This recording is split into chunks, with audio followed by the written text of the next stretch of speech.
Good, good. And you? I'm super. Looks like we have the same team as last week.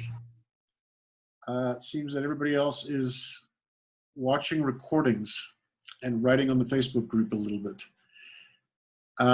So let's just hear from you guys. Since there's very few people, we'll try to make it a bit more interactive than it would be. So if you can, maybe just share with us how things are going. Okay. So on my side, like I mentioned to you on Friday, things have started to move now. I think I just needed that little push to get past. I think my mind just needed to push past a couple of things. So I've started to move forward quite a bit now. I've got the foundation of what and I think was holding me back, and I've started to do as much work as I can every day that on the project. So it's getting there. It feels like it's moving forward now. Fantastic. Cool. We spoke, but then obviously the other people who are on the call just now did not hear that, so now they've picked up a little bit on where you are. And yes, would you guys like to share a bit?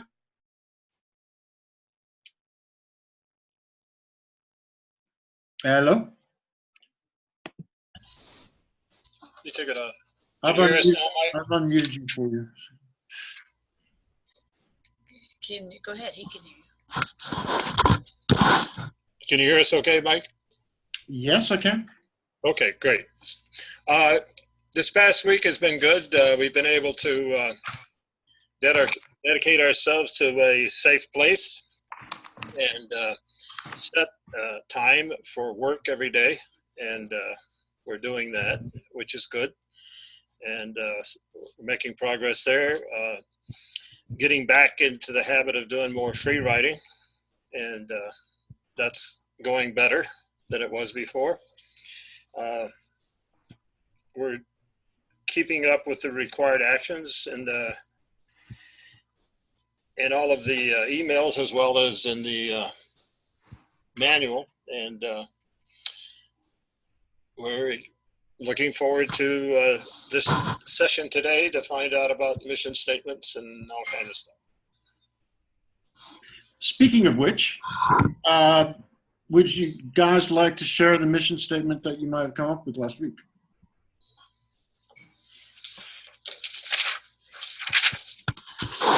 I thought it would be interesting to look at some of the company mission statements and see if our project could be adapted to some of those, see if we can steal some of their work before we created our own.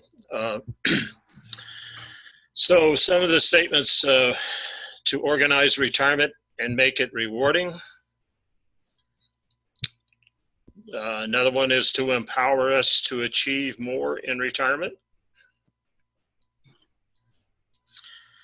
Another one would be our deepest purpose in retirement is helping support our health, well-being, and to keep us happy. Okay. Another one is to use our energy in mind, body, and spirit to maximize our happiness. Okay. Another one is to ensure we bring our projects to completion. Yeah. Another one is to make our retirement a symbol to others. And the last is living retirement to our planned goals. Okay, now what's interesting is most of those are almost the same. It's great that you did it so many different ways. Most of them are almost the same, but the one that sticks out as different is the one that says something about making it a symbol for others. Right. How would you do that? Well, that's this.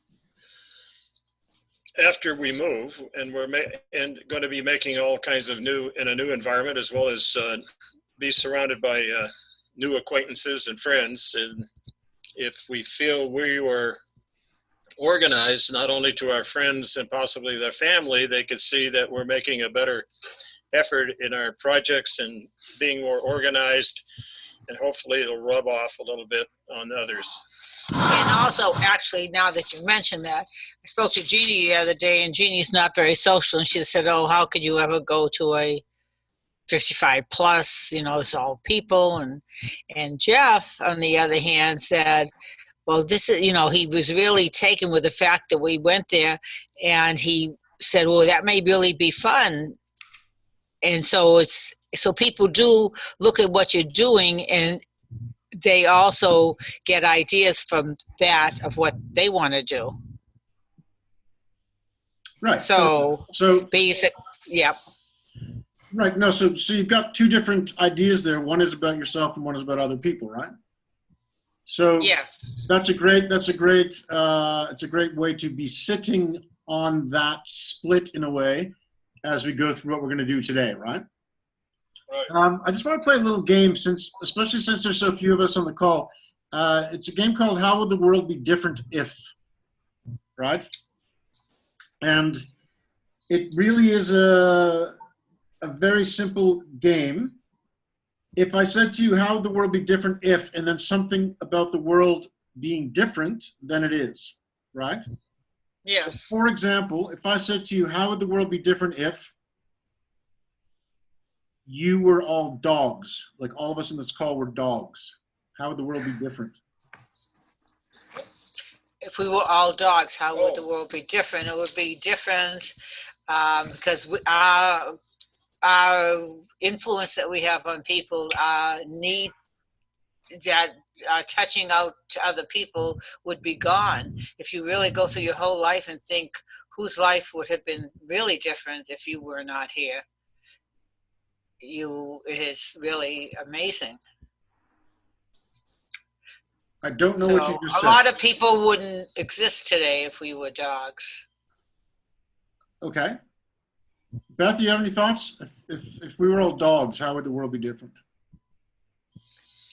If just the people on the school, if we were just dogs, how would the world be different? I don't necessarily know. Like obviously, like they're saying, some people wouldn't exist if we were dogs. But I do think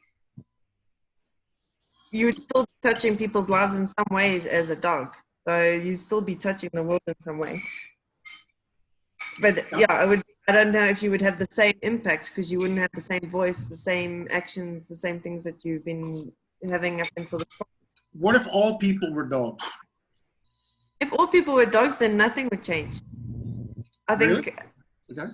Well, everything would change if everyone was dogs. It would be a completely different world. And yeah, I don't think we would have anything that we have in the world right now if we were all dogs. So another interesting thing, to look at, and we're going to come back to this later, right? If your project was in that world, how would your project be different? Well, we couldn't write, we couldn't talk, so it wouldn't be free writing.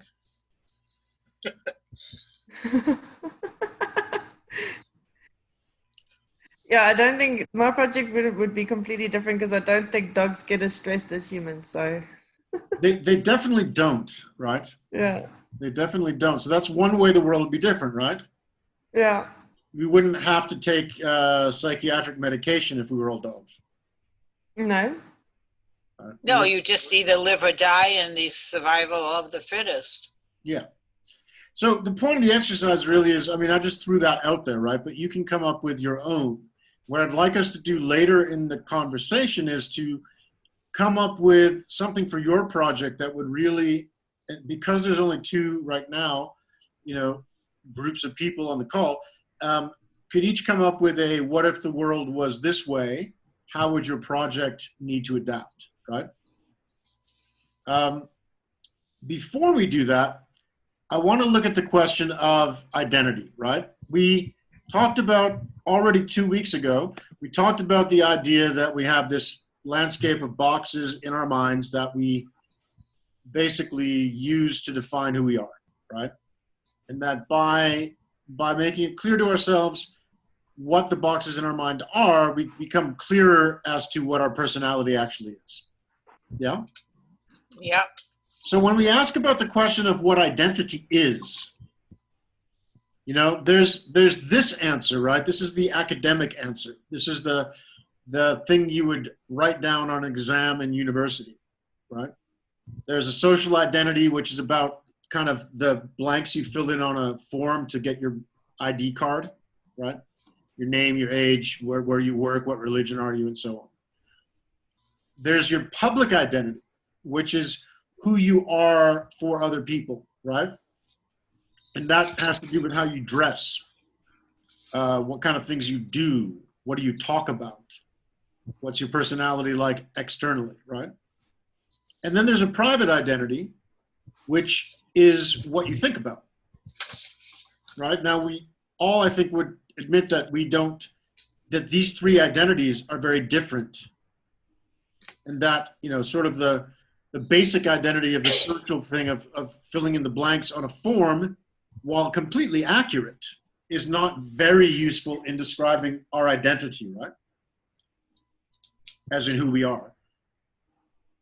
Our public identity may be much more accurate because we put it on in a way, right? We choose what's in that identity. How you dress is a choice you make, right? The kind of things you talk about in front of people, what you put on your Facebook page, the kind of activities you choose to do. These are all things that you get to choose.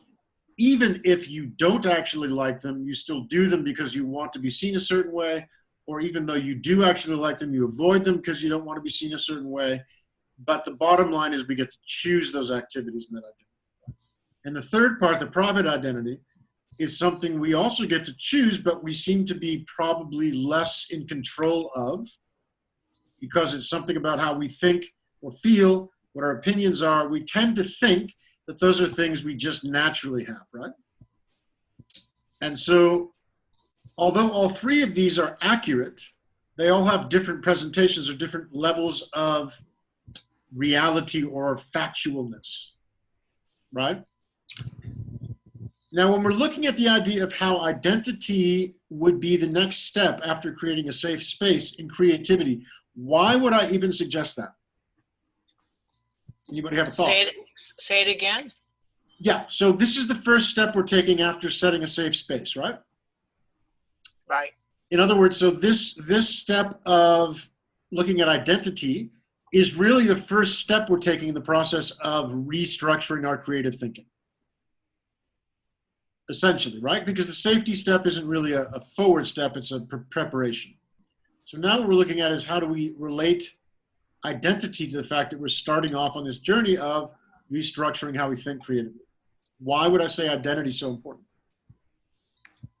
Because you need to know who you are, or be aware of how you show up in different ways, because that can affect how you then show up creatively and do your projects. Absolutely, right? And listen carefully to what I'm about to say. There is who you have discovered yourself to be right now, right? Yep. And there is also who you choose to be right now. Mm-hmm. And when we're dealing with creative thinking, what we want to do is shift from an automatic way of being, which is the way you've discovered yourself, to a conscious way of being, which is the way that you've chosen yourself going forward, right? And in doing that, you go from being in whatever creative condition you happen to be now into the creative condition you choose consciously by going through a process, right?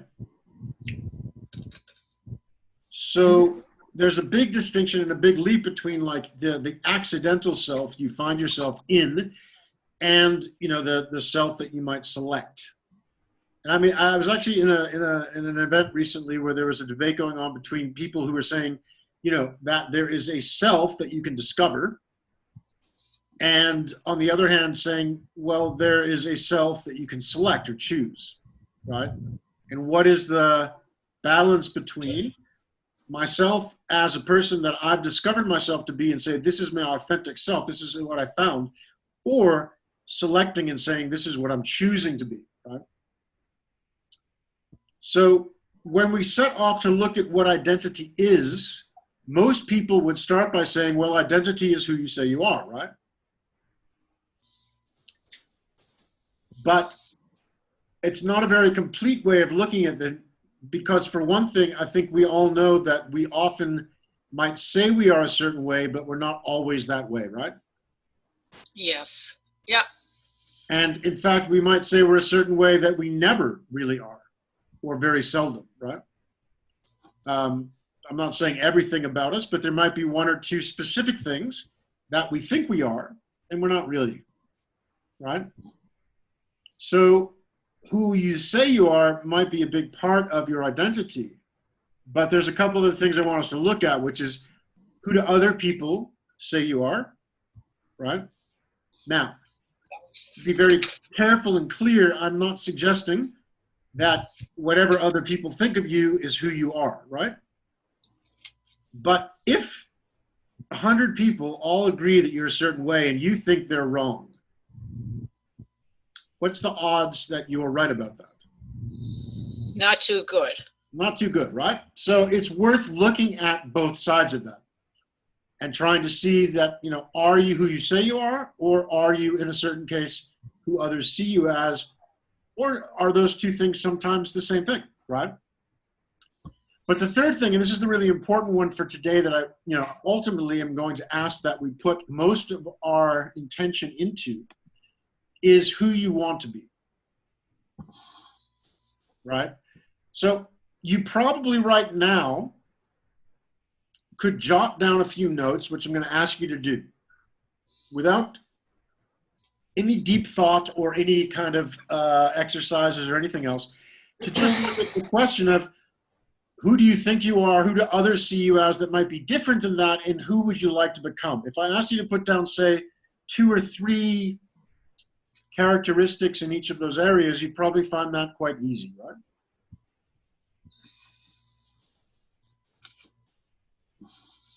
Yes? Mm-hmm. Yes. Okay. You So, want us to do that now? sorry? You want us to do that now? I'm saying you can do that, just 2 or 3, not a big deal, right? You can write it down if you want. Or, you know, you don't have to, but if you'd like to write it down, jot down just a couple in each area. So if we start by looking at the question, though, of who you say you are, and we say, okay, you've put down a couple of things, right? And before we get any deeper into looking at those in more depth, you know, it's nice to have an idea of that world. Have you found that who you say you are and who you would like to be are the same? Or is there a difference? A difference. Okay, what's the difference between the two for you? What do you mean? What is the difference between who you say you are now and who you'd like to be? Do you want a certain specific thing, or you just want to generalize? In your case specifically. Okay, so when I do something, I look at all the possibilities. And when you look at all the possibilities, that actually makes you not a risk taker. And I would rather be able to be not so cautious. Okay, fantastic. So who you say you are and you're clear about it is someone that looks at all the possibilities of things and is very kind of thorough in checking out things. You'd like to be someone that's a bit more of a risk taker and doesn't think through things as much. Yes. Okay, great. So there's one, you know, way that you can see that you are already seeing a difference between where you are now and where you'd like to go, right? Now, when we look at the question of the first step of who you say you are, there are a lot of ways you could do more work on that, right? Besides just making a list of the first thing that popped into your head. There's a number of personality tests out there that you can use. I like to use Myers-Briggs, purely because it's really simple. Spell it. Don't need to spell it. You'll see it right in front of your face. Here, okay? So Myers-Briggs is an interesting test because it's a very simple test. And although they have complicated forms that you can fill out and things that you can, you know, go on 80 questions and so on, You can also do it pretty much just by going straight into it and doing it directly, which makes it very convenient for a workshop like this, and it makes it very easy. So I like to use Myers-Briggs for that reason. It's also basically developed from an original work that was done by Carl Jung. So it's you know, it's got some weight, it's got some heft, and it's probably the most commonly used personality test over the last 50 years or so. Often used for work, jobs, and getting hired and stuff like that. So if we look at the Myers-Briggs test, it's basically the idea that there are 4 areas that we want to analyze. And I don't know, Beth, have you done this before? Not Myers-Briggs, no. Said Beth. Oh. So it's based on 4 areas, and the But idea Kay that, is here too. I'm sorry? Kay is with us. Yes. Welcome to Stalin. So if you look at the 4 areas, you'll see that, you know, each one only has a yes or a no, basically, a left or a right, right? It is always the case that you will have a balance of those 2, right? You're not all one and not the other. But the idea is to try to select the one that's more you, right? So, for example, when we go to the first step is extrovert versus introvert. Now, you might already have an impression of yourself as an extrovert or an introvert, but let's make sure you have it the right way. Because the idea of an extrovert or an introvert is really ultimately about energy, right? Do you get energy from being with people, or do you get your energy from being alone? Do you want an answer? Well, no, for yourself, you need to have an answer. Okay. Right? And then you're going to write down on your notes either an E if you're an extrovert or an I if you're an introvert. And you would be an I. Right? And it's really ultimately, it's not about are you the life of the party? It's not about do you like people? It's ultimately simply about when you're tired and you need to energize. Do you energize from being around people, or do you energize from being alone? Never. Okay. Does everybody have one or the other clear to them? Yes. Gee. I can usually guess people on these things, by the way. If you get stuck, ask me. Second category is sensing versus intuition, okay? Are you somebody who focuses on looking outside yourself to get the answers to the things you're trying to solve? Or are you someone that looks inward at your intuition? Bottom line, right? All these words that give you some insights, but the bottom line is, do you focus on external facts and evidence, or do you focus on internal feelings and intuition? Everybody clear on where they fit here? Okay. Third one is, are you a thinking person or a feeling person? Pretty straightforward as well, right? Do you make decisions by weighing pros and cons, thinking about things rationally, looking for, what is the best argument, or do you decide things by how it makes you feel and how others might feel? If you're empathetic, if you care about the way your decisions are going to impact other people, you're probably a feeling person. If you're a person who is going to make the right decision regardless of how it impacts other people's feelings, you're a thinking person. Make sense?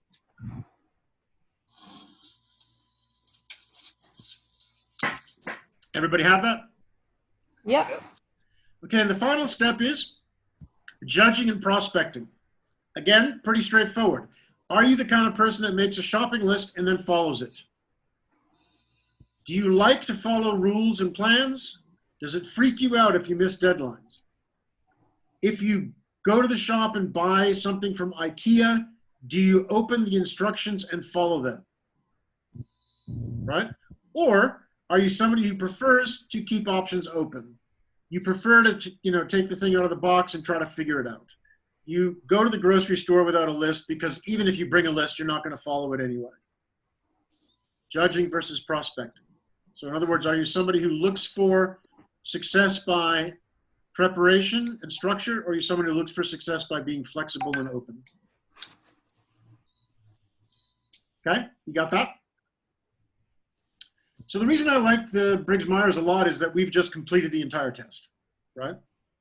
And all you have to do now is write the 4 letters that you've chosen in front of each other, and you will end up with something that looks like this. Right, so in my case, I'm an introvert, right? I'm a, go through this, I'm an introvert, I'm an intuitive person, I'm a thinking person, and I'm a prospecting person. So I would end up here, Yes. INTP, logician, right? Now, different places have different words for these things. I have nothing. I'm sorry? Mine isn't up there. Yes, it is. It has to be. ESFJ. ESFJ, Oh, okay, I get it. consul, okay? So in other words, a person who likes to help other people and who is, you know, somewhat of a controlling in that sense of liking to help other people and getting them to be okay. Right, Beth, what do you got? I'm going to guess I, Yes. N, I actually, F, I got IN. Actually, I overthink things a lot of the time. Mhm. And I was going to put P, but I go to the shops with a list, but I have tried to become a prospecting person. Yeah. So I've got INTJ if it's the first one. Otherwise, it's INTP if it's what I'm trying to be. Okay. And that's perfect, right? Because that's one of the things I'd like you to do after this is to look at what you'd like to become. So, Yeah. so I got 3 out of 4. That's not bad, right? Yeah. So architect is something like mine, but a logician is more of a thinker a little bit and kind of an inventor. Architect is, you know, architects don't really invent, they just sort of design, right? Yeah. So, you know, your personality type is one where it's a person who is very much a thinker, but is looking for how to design stuff. I would guess, though, that your closest one would also be T and F, no? What did you say? TNF was also a close one because I've always in the past been a huge thinker, but now I'm going more on how You are an I. Right. I feel about things. Gotcha. So, Yeah, you are. yeah. You like to work So you'd like to move more to INTP, Yes. which would be the same as me. That's left. Yeah. And Yeah, Stalin has disappeared. Okay. This is Right. And I'm going to guess, John, you're going, you're probably ISTJ. Yeah, I think it's a blend between the ISTJ and the ESTJ. Okay. Yeah, I can see that. So it's really great to kind of know what your primary and secondary one is. You know, starting to go beyond that could start to drive you batty, right? But also what's useful is to notice, and this is possibly more useful than anything, if you notice that they're color coded, right? So Beth, you and I fall into the thinkers category. People who analyze, plan, think, you know, have a more heady way of approaching things. Yeah. You were the consul that's under the diplomats, I believe, right? Or is it sentinels? 1 second. No, consuls are sentinels. Okay. So in other words, consul is someone who is defending an idea, someone who fights for ideas, right? You might find that your secondary, if your consul is ESFJ, that your secondary is probably ESFP, which has you as an entertainer, which I think is actually fairly accurate as well, right? Are you asking me? I am. I don't know. I think you're more of a planner than you're saying, and that would be an ESFP, which would have you as an entertainer. What's interesting about that is that you're not in the green section of the people, right? But so this is an interesting breakdown as well. And you can find a lot more about each of these personas at that website, right? Which you can take down, but it'll be in one of your mails coming up. I'd like to also mention to you that the mails are misfiring. I have to fix that. So you'll have 2 days of your mail already you shouldn't have yet. But we'll fix that after this call. Yeah. Okay. So the next section is who they say you are. Now, this is the hardest one to kind of move around, right? Because you kind of don't really know. You sort of might have some ideas, but those ideas are kind of what you're stuck with now. So during the course of this coming week, I'm going to ask you to actually go find out. Not to go with who you think people say you are, but find out from some people who you actually are to them, right? For tonight, it's hard to do much with it because you can't really just reinvent it instantly. Now, what's interesting, though, is when we get to the who you want to be, right?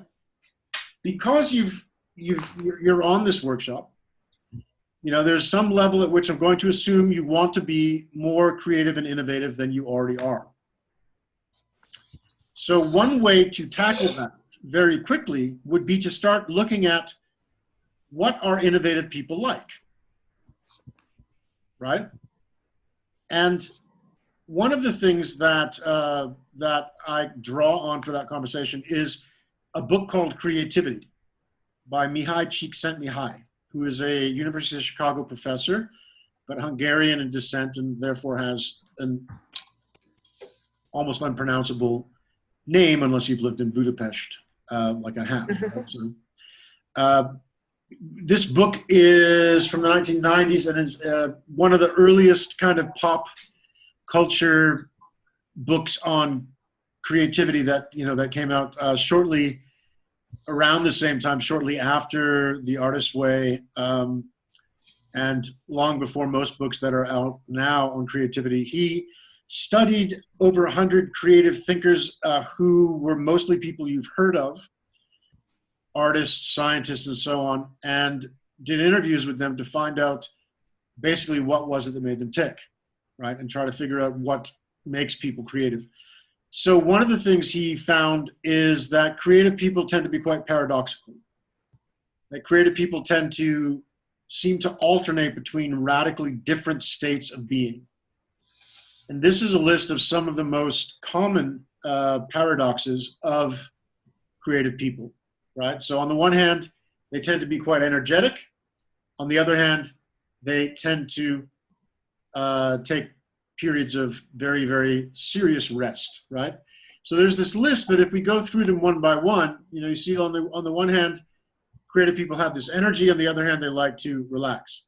On the one hand, they can be quite extravagant, but on the other hand, they can get along with very little, right? Because what they're really caring about is the work they're doing, not so much having lots of stuff.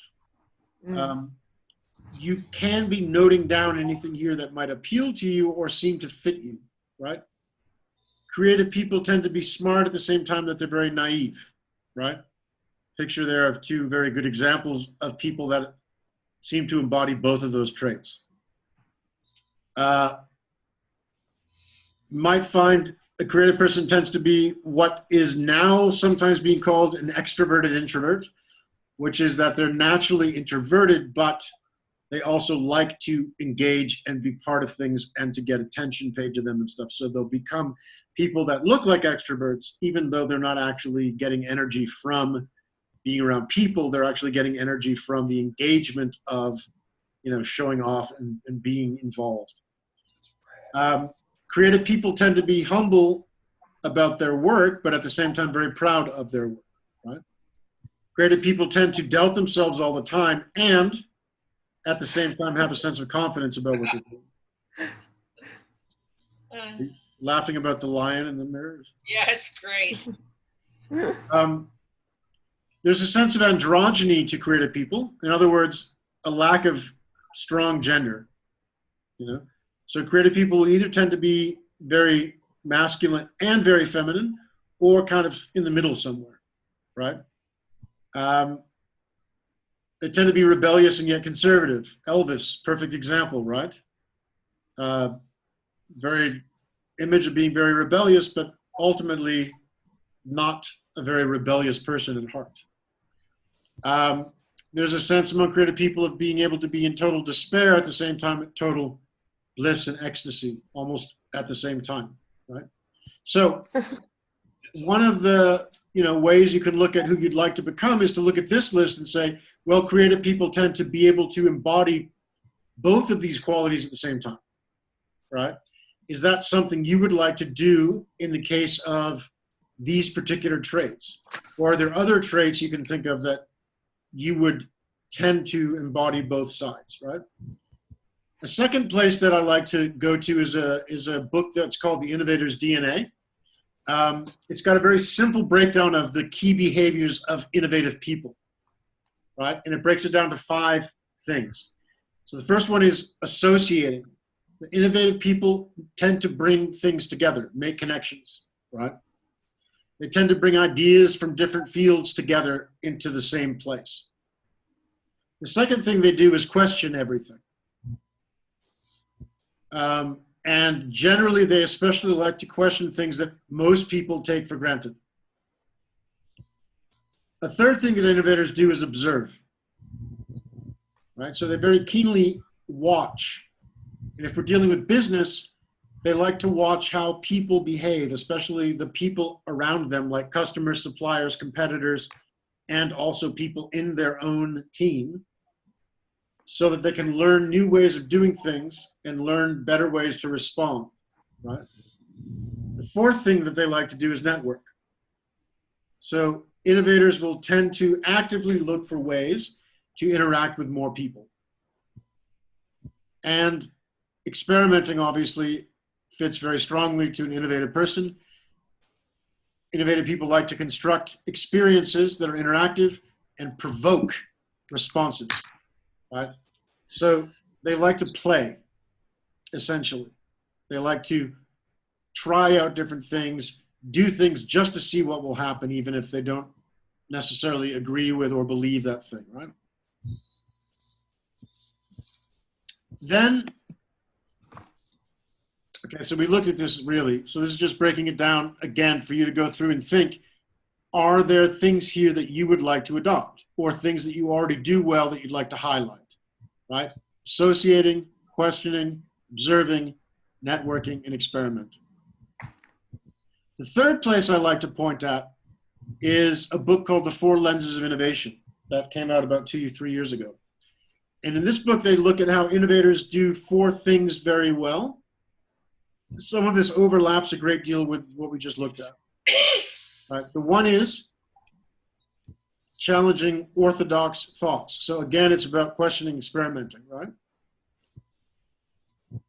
The second is something that wasn't mentioned before, which is looking for trends that happen and trying to get those trends to drive their thinking. So, what is the hashtag that's growing now?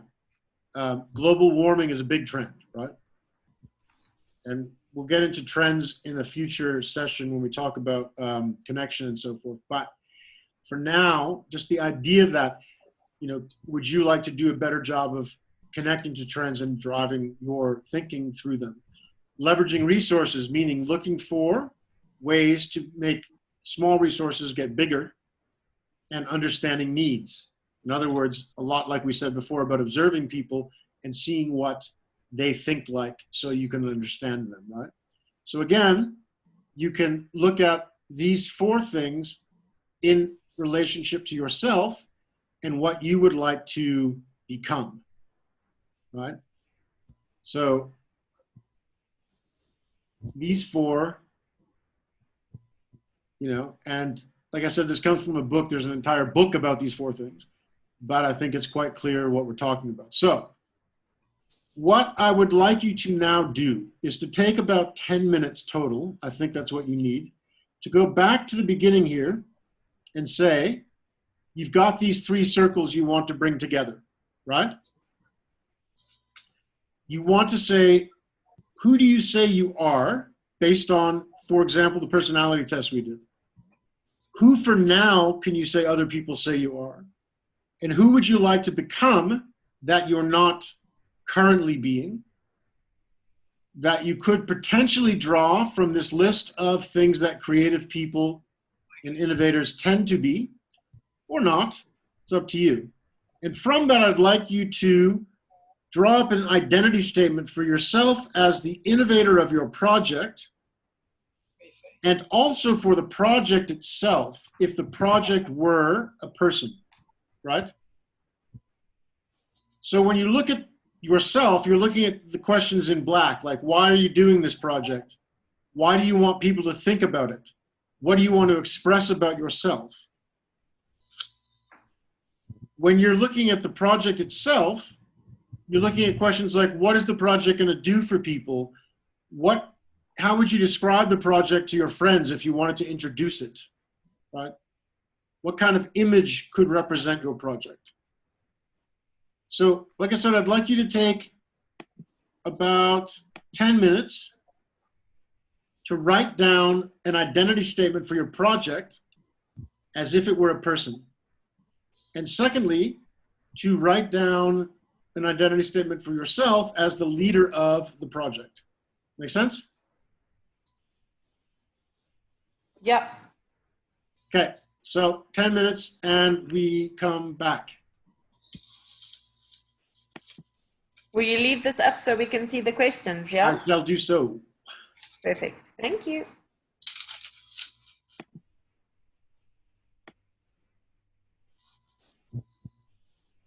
So how are we gonna do this? A project is a person anyways. So let's just have it together. What will my project do for people that know what the project does? That's what this, all this is for the project. We're supposed to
What's he doing? Not me.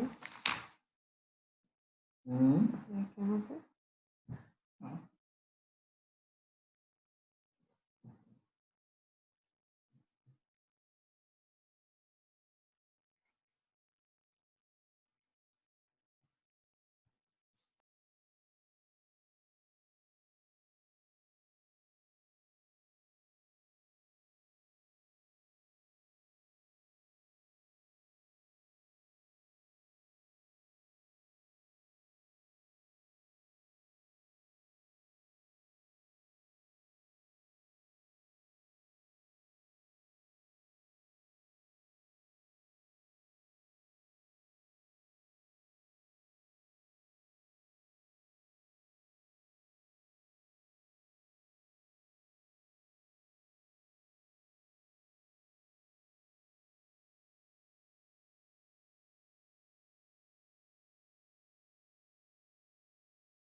All right.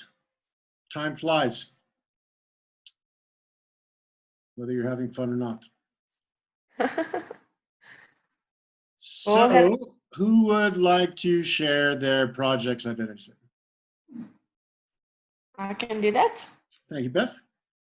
Okay, so I'm just going to say what I said to answer those questions. Yeah. You can do that. Okay, so my project will help people manage stress from the inside out through self-awareness and self-discovery. People will describe my project as insightful and mind-opening. And the image that best represents it is a wildflower, because in a field full of roses, she's a wildflower. And I'm giving people back to themselves so that they can live a more authentic life of joy and ease. So is that why you've called your company Wildflower in the first place? Exactly, yes. Okay. All right. Cool. Okay, fantastic. And then you, as the person that is running a project, do you have a statement for yourself? Yes, so the reason I'm doing this project is I want to touch people's lives and give them back to themselves. And I want people to think that it's life-changing and transformative. And this project is close to my heart due to my own experience of severe stress and burnout. And I would like to ensure that less people have to experience that, and also start awakening people. Fantastic. So your project, quite clearly, you said it is, when you said it was how would people describe it? What were the words you used again? How would people do? It would be insightful and mind-opening. Okay, cool. So what about you then, as the person at the core of the project? Mm-hmm. Are you also then insightful and mind-opening? I would hope so. Yes, I think I am. Okay. As a coach, it's what I do for people. And yeah. what else are you? What else am I? I transform people's lives. Okay, so you're transformative also. Yeah. Fantastic. So where I want us to go with this is, once we have a clear statement of who your project is, right? Mm-hmm. And who you are as the leader of your project or the core of your project. Yeah. I'd like us to look at a couple of things. First is, I mentioned it earlier, that where we want to go with this is we want to start looking at how do we generate our ideas from the identity, right? So the complete identity statement, when you're done with it completely, Yeah. will be incorporating all three of those things, right? What you already know yourself as now, what others see you as that might be useful, and where you'd like to go that you're not yet, right? Yeah. Yeah. From that space is where you're going to start practicing generating your creative ideas around the project itself.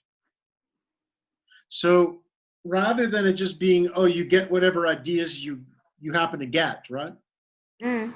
It's a matter of looking at how do you really create yourself to be that identity Yeah. such that the ideas can then come that are appropriate to that identity, rather than being the ideas appropriate to perhaps the identity you just happen to discover yourself in, right? Mm, mm. Or, whatever other conversations you might be having in your head. So it's weird because the one thing I wrote down for of what I want to become is enlightened.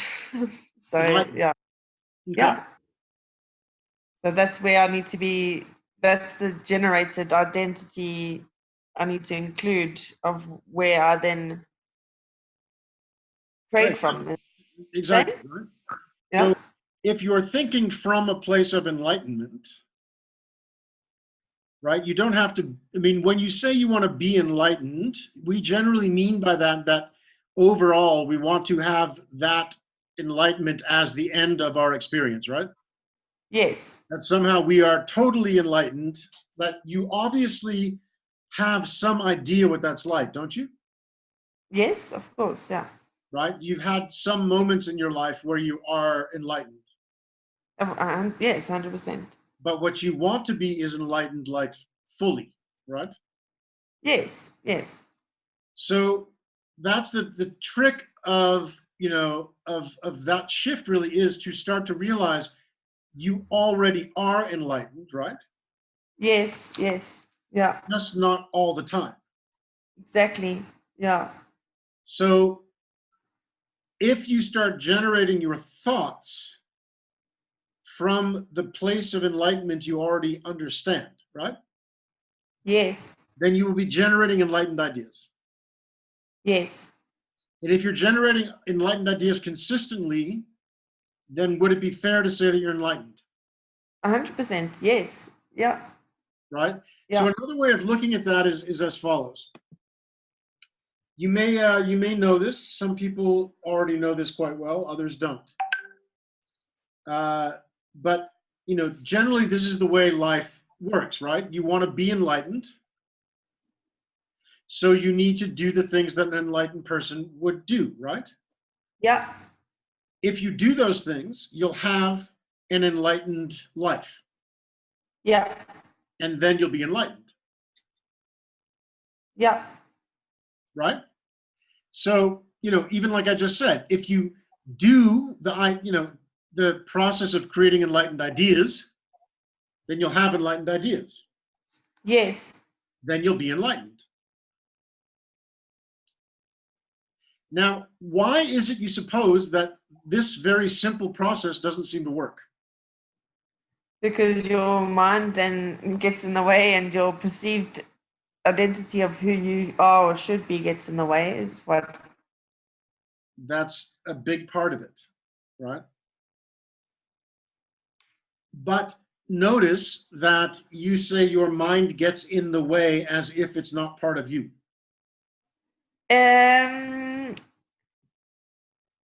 A lot of the stuff that gets in that is in my mind is it's part of me, but it's not me. Well, it is part of you, right? Yeah, it is part of me, but I don't identify myself as what my mind says, because if we did that, well, that's what a lot of people do, and I think that's where we go wrong sometimes. Sure, and that's the whole question of today, right? What is your identity? And part of your identity is who you are actually being, whether it's what you want to be or not, right? 100%, yeah. So a simpler way to get past all of that question of what's you and not you and what's your mind and what's not and so forth is to realize that scientifically this equation is wrong. This is not how life works. Right? So that's the flaw here. The flaw isn't with your mind. The flaw is that the way life works is this way. Yeah. And again, like most of us have seen this somewhere or we know it, but it's hard to live it sometimes, right? It is physically impossible for it to work any other way, right? If you want to have enlightenment, you have to do the things that cause you to be a person that has enlightenment, right? Mhm. But in order to do those things, you have to be a person that can do those things. Yeah.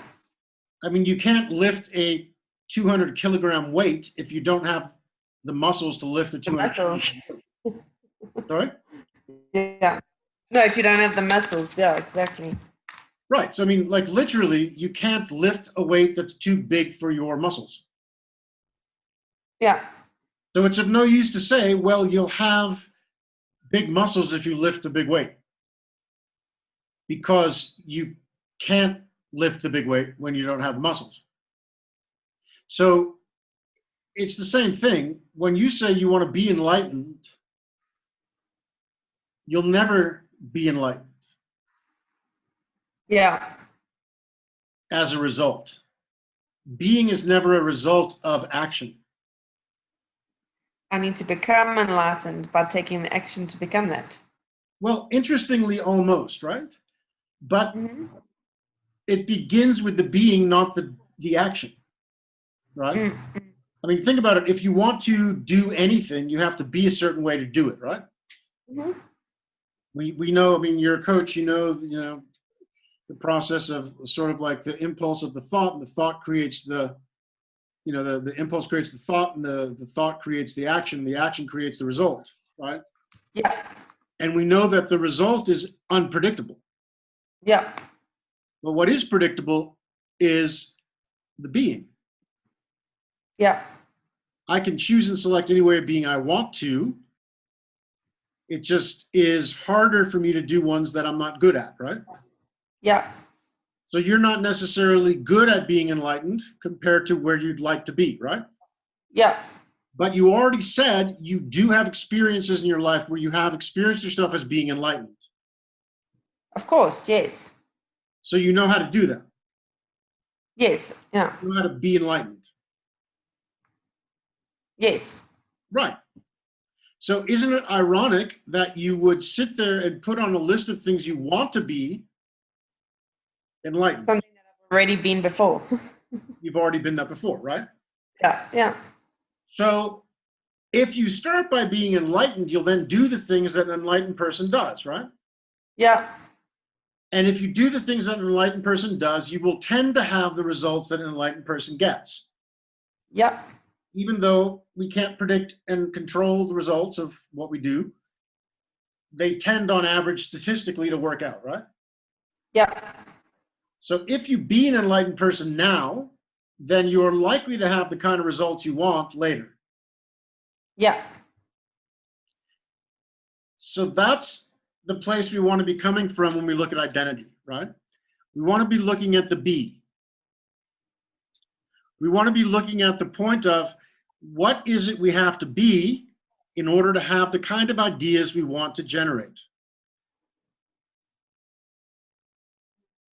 So even though that's not the only factor, right? This week it's the only factor. This week is about our identity, and the identity being a selection or a choice that we make based on selecting from the various closets that we've looked in this evening, right? So we're looking in the closet of what we already know we have in our realm now, right? Yeah. And that includes, by the way, the fact that you sometimes are enlightened, Yeah. right? So it might not be one of your primary traits, but it does happen. Yeah. Okay, so sometimes you're enlightened, sometimes you're not, but you know how to be that. So that's actually on your list of things you already know, Yeah. right? Now, you said something interesting earlier, which is the best way to learn to be something that you're not good at is by practicing it, right? Yes. So there is an element of doing before being in that way. But the intention of that doing is not to have, but to be. Yeah. So in other words, you know there's certain things you can do that will have you experience enlightenment more easily, right? Yeah. So if you tend to do those things more, you'll build the practice and habit of being enlightened more. right? Yeah. I mean, say it was meditation that made you more enlightened. If you did more meditation, you'd be more enlightened, Yeah, no, exactly. right? But not the doing in order to get the result, but the doing in order to generate backwards to being able to control your being better. Yeah. Now, that applies to whatever way of being you want. It's not just enlightened, obviously, right? Yeah. That applies to everybody else on this call or listening to the recording or whatever. Is what we're looking at tonight is how do we select a way of being that is going to generate the kind of ideas that we want to generate instead of the one that's generating the kind of ideas we've been generating up till now. Does that make sense? Yes. So it's still quite theoretical, but what you'll find in the course of this week is that if you start going into your day or into your work sessions or whatever with that way of being, you know, something that you're putting as an intention and as a clarity for yourself, you'll find that your ideas are starting to shift. And they'd start to go along with the kind of ways of thinking and being that you have taken on. That'll go for you, but it'll also go for the project itself, because you as the caretaker of the project, as the source of the project, you are going to naturally try to have ideas that suit the project, right? Yeah. So when we go back to this diagram, it's really critical to understand deep in our soul what we're saying here, right? Our identity is at all times generated by us. The thing is that most people, most of the time, they don't realize they're doing that, right? We think it's just the way we are, but it's a choice we've made over time, and sometimes we make the choice to just stay like that, right?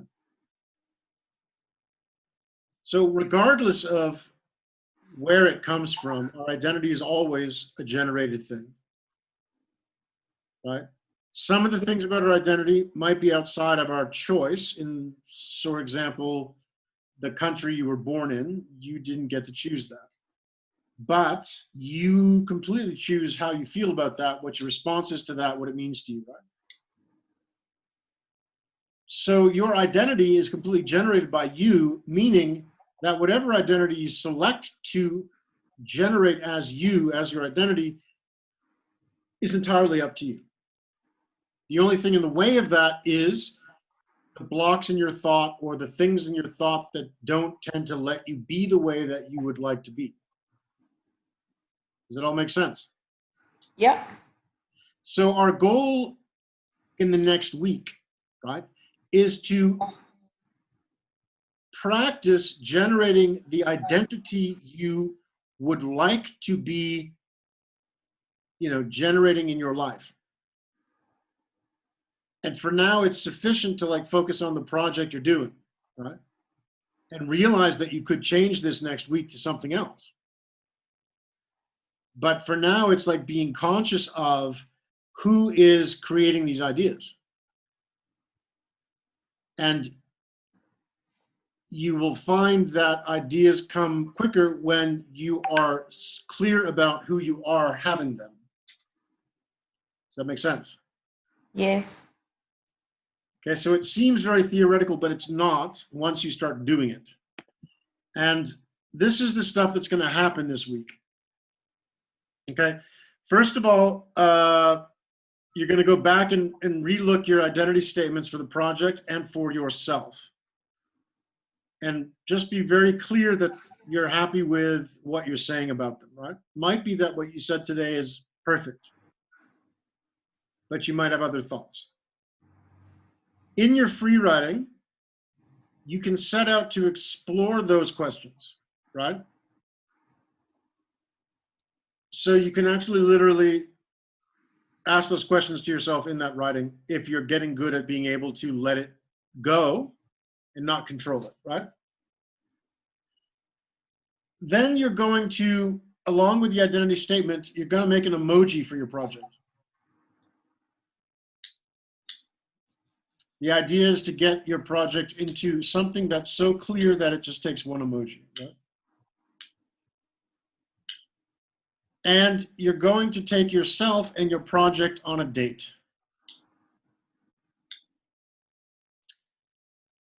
Basically, the idea of that is to take time, like you would on a date with a person, to get to know the identity you're creating, right?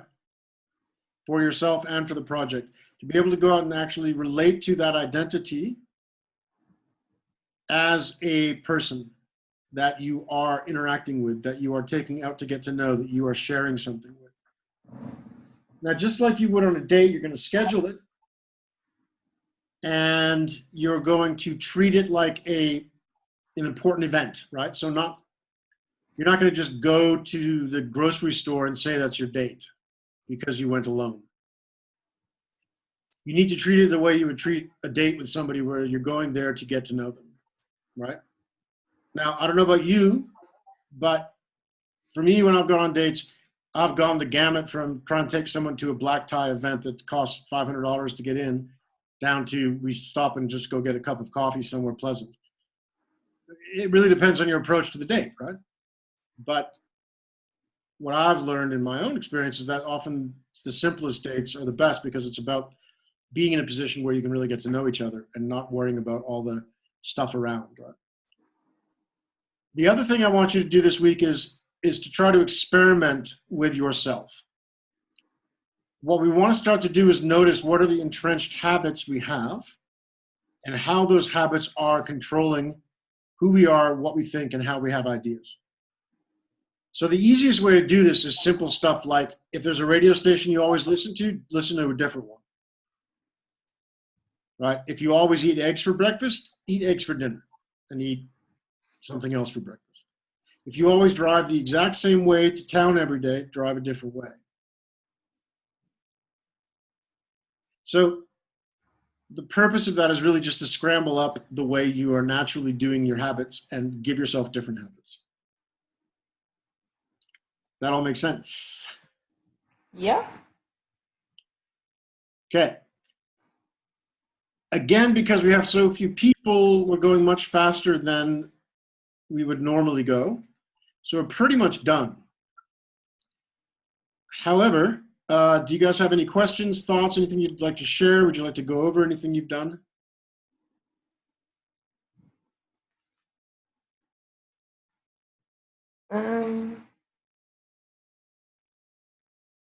So how do you design your emoji? Is you talking about just taking one that's already been made and changing it how you want it, or what do you mean by that? You can do it however you want. I mean, you can literally take a piece of paper and draw it. It doesn't matter. The point is to create a one character thing, Yeah. that can express your project. Yeah. It's just a way of creatively kind of getting your project's identity very clear. Yeah. Yes? Emoji. Yeah. Mm-hmm. Where do you find like a page of emojis to look at? If you go to the internet and search for emoji, you'll get all the emojis. Okay. So the important thing about it is, you don't have to adapt one that exists either. You can just make one up. In the history of this technique with a few dozen people, I've only really seen a handful of really good ones. Mostly they're not great, so don't worry. But I mean, the exercise is useful just to go through the thinking of how you would express it in one piece, It's trying to just get away from only using words as well. And look, if you want to use two emojis because you think one doesn't, that's fine, right? Like I said, you've already gotten fired tomorrow's mail already before class started. So I'm going to put a pause on that and restructure it so that you get them on time again after this. But you can just step back to that mail, the 2 mails you've gotten already, and read those. That'll get you ready for tomorrow. That all make sense? Yeah. So I want to show you a little fun game just for fun, see if you can figure it out. Since we have a little time, it's perfect. You guys all know Roman numerals? Yeah. Okay, so the question I would ask you is this equation correct? 1 plus 10 minus. No. No. No, it's 11. It's It's XI. 1 plus 10 equals 9, right? No. That's what it says. Yes. Yeah. Okay, But so it's that's not 11. correct. Now, the question is, what is the smallest number of matches you would have to move in order to make this equation correct? 1. Okay, how would you do that? Take the 1 here and just put it in front of the other one. I don't understand. Take which? Take you said 1 plus X equals 1X. So Equals minus. equals. It's 2 equals. It's an equal sign. Sorry. And then you take the match and just move it in front of the X. You mean behind? Well, Yeah. I see XI. So just Yeah. move Yeah. So you X1. would make it say 1 plus X equals XI. right. That would be correct, right? Yeah. Okay, so that would be correct. 1 plus X does equal XI. So would you believe me if I told you I could do it without moving any matches? Without. Yes, you could take the plus sign out. If you took Correct. the plus sign out and didn't move the matches, then you have the same thing on both sides. Correct, but the plus sign and the equal sign are stuck there. You can't move them. Oh, What you would do is you would walk around the mat to the other side. Turn it over. oh, turn it over. No, because then you'd be moving it. Walk around the mat to the other side of the mat. Oh, Walker. Okay. If you walk around to the other side, you get this. So the actual answer is none. You can change the answer without moving any matches. You just have to move yourself.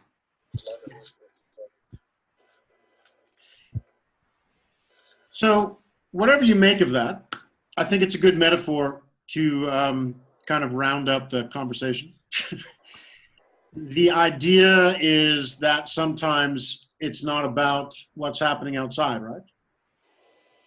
Sometimes you can actually change reality without changing anything.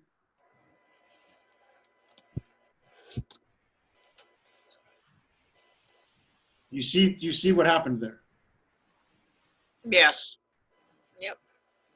Okay, so the correct answer to the question was actually none. So when you apply this to your identity questions, right, you want to look at what is it that you can actually change about your project, about the world, about the way that things happen without changing any of the matches.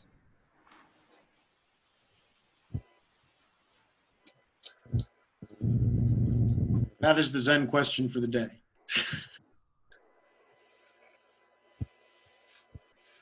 Any other questions, thoughts, queries? We're a good half an hour short. Again, I've got time.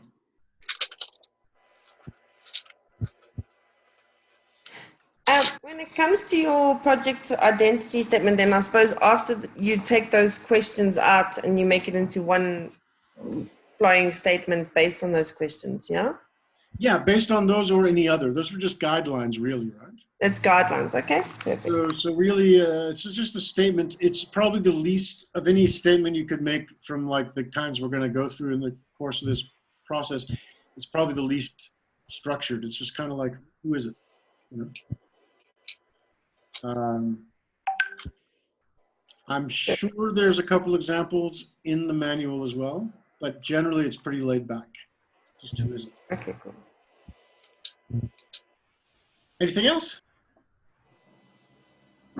And you guys have an extra half hour on your hands. Thank you for your time and attention, and for confronting the question of who you are, because that's the big thing for the week. Thank you so much, Michael. Thank you, Michael. Enjoy the evening, and don't forget to share in the group. Thank you. Bye. Bye.